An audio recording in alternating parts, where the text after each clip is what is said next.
আসসালামু আলাইকুম এভরিওয়ান। আমাদের একটা কৃষি প্রজেক্ট নিয়ে কাজ করার স্বপ্ন ছিল, সেই স্বপ্নটা আমাদের আস্তে আস্তে পূরণ হতে যাচ্ছে। তো আমরা মডেল মসজিদের পিছে এই জায়গাটি বেছে নিয়েছি কৃষি কাজ করবার জন্য। যেহেতু আমাদের এদিকে অনেকটা শহর এলাকা, এরকম ফাঁকা মাঠ পাওয়া যায় না, তো আমরা এই জায়গাটি বেছে নিয়েছি।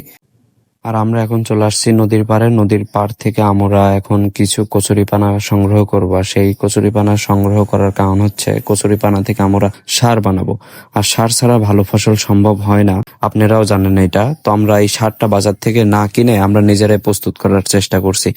আর প্রস্তুতকরণ সঠিক আছে নাকি এই জিনিসটা আমাদের একটু কমেন্ট করে জানাবেন, কারণ আমরা কখনো কৃষি নিয়ে এইভাবে কোনো প্রজেক্ট শুরু করি নাই, এই প্রথম। আর যারা যারা অভিজ্ঞ আছেন তারা তো অবশ্যই আমাদের জানাবেন যে আমাদের কোথায় ভুল ত্রুটি হচ্ছে।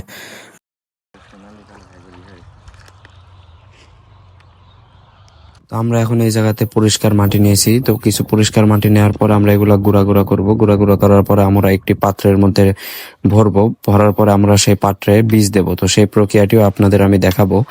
আশা করি আমাদের সঙ্গে থাকবেন। সঙ্গে থেকে আমাদের ভুল ত্রুটি যেগুলো আছে সেগুলো আমাদের মাঝে তুলে ধরবেন, কারণ আমি বারবারই বলতেছি আমরা কৃষিতে নতুন এসেছি। তো আলহামদুলিল্লাহ, অনেক কষ্ট করার পরে আল্লাহর অশেষ রহমতে আমাদের মাটিগুলো তৈরি হয়ে গেছে। এখন এই মাটিগুলো ইনশাল্লাহ আমাদের বীজ ব্যবহার করার জন্য উপযোগী। তো আমরা এখন আর ধীরে ধীরে মাটিগুলোর সাহায্যে আমরা বীজগুলো বুনে দেব। আসসালামু আলাইকুম। আমি মোহাম্মদ শাহরিয়ার হোসেন রিপন।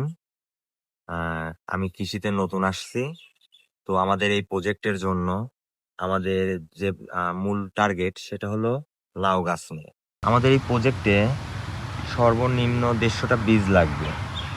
তো এই বীজটা আমরা নিজেরাই সংগ্রহ করতেছি।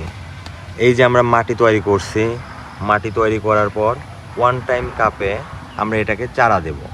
তো অবশ্যই ওয়ান টাইম কাপে চারা দিতে গেলে প্রথমত ওয়ান টাইম কাপের নিচের সাইডে 2টা ফুটা রাখতে হবে। আজকে আমাদের চারার বয়স 1 দিন। আমরা 16 ঘন্টা ভিজানোর পর চারাগুলোকে সংগ্রহ করছি। এখন চারাগুলো আমরা কাপের মধ্যে পুঁতে দেব। তো আমরা কালেকশন করছি 2টা জাত। একটা হলো গোল লাউ আর একটা হলো লম্বা লাউ।